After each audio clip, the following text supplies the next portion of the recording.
Good afternoon, ladies and gentlemen. Today I'd like to talk to you about language and that there are genetic components to it.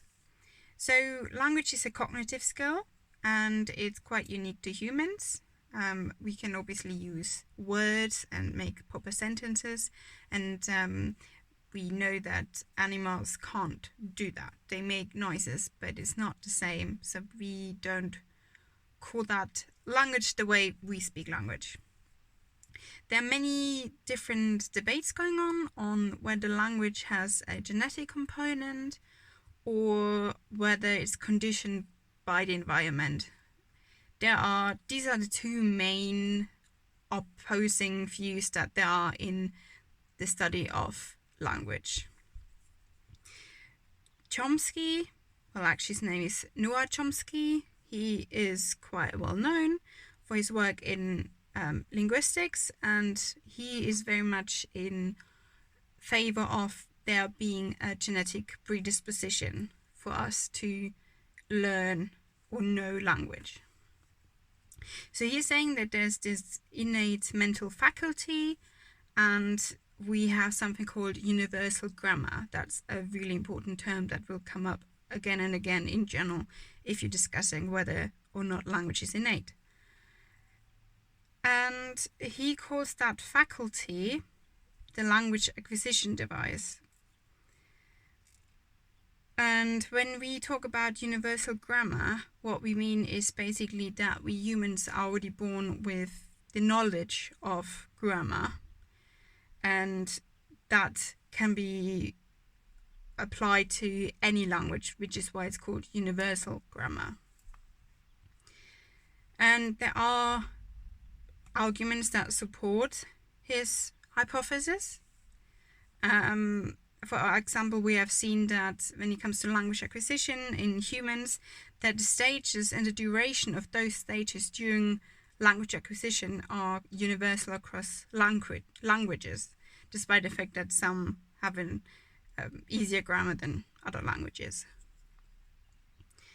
But there's also the idea that to activate this language acquisition device, it needs some input from the environment. So when we're a child, what we hear from our parents or the environment in general. The interesting bit here is that there's another hypothesis that ties in with that.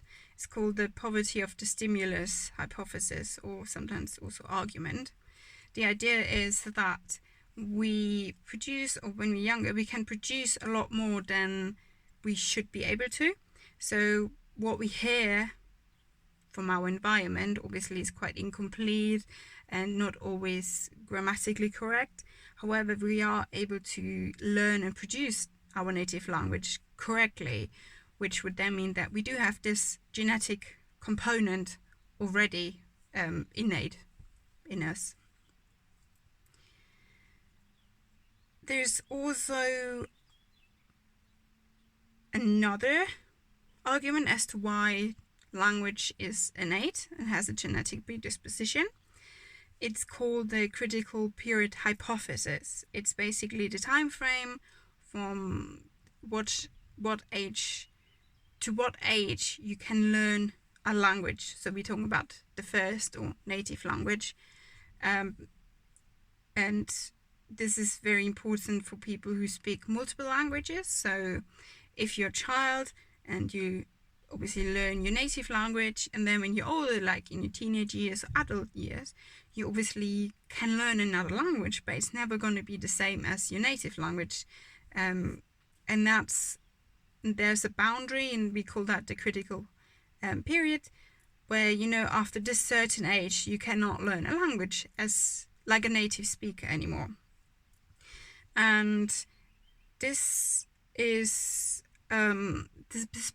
the specific age has been discussed a lot in papers, so there isn't a consensus per se, but there is one case study which puts that maybe at younger than 13 years.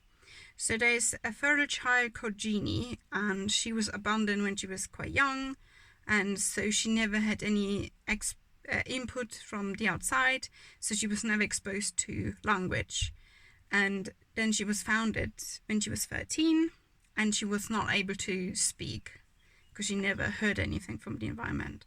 And then the researchers have given her extensive language training to help her learn to speak, but even after a long time they have not been able to make her speak the way we normally speak. So we can see that if someone hasn't been exposed to language before a certain age, they cannot learn or produce language like we would assume, or what is normal. And there's but more specific scientific facts as well. So obviously we've got these arguments put forth, and then you also have to think about, is there actually a gene? We talk about, there's genetic predispositions, but then researchers also have found that there is actually a gene which is involved in language development. This gene is called FOXP2, and it also has functions that are not just related to languages or language.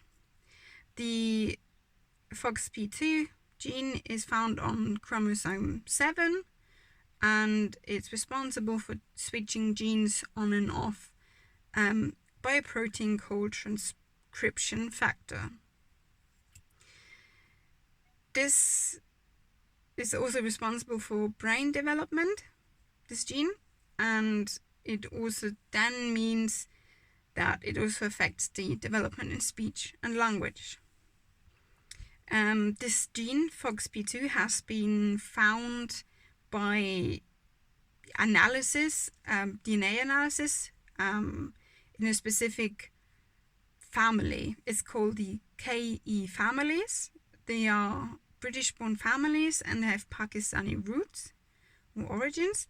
And the interesting bit about the family is that almost half of the members of the family have impaired speech and language disorder called the developmental verbal dyspraxia.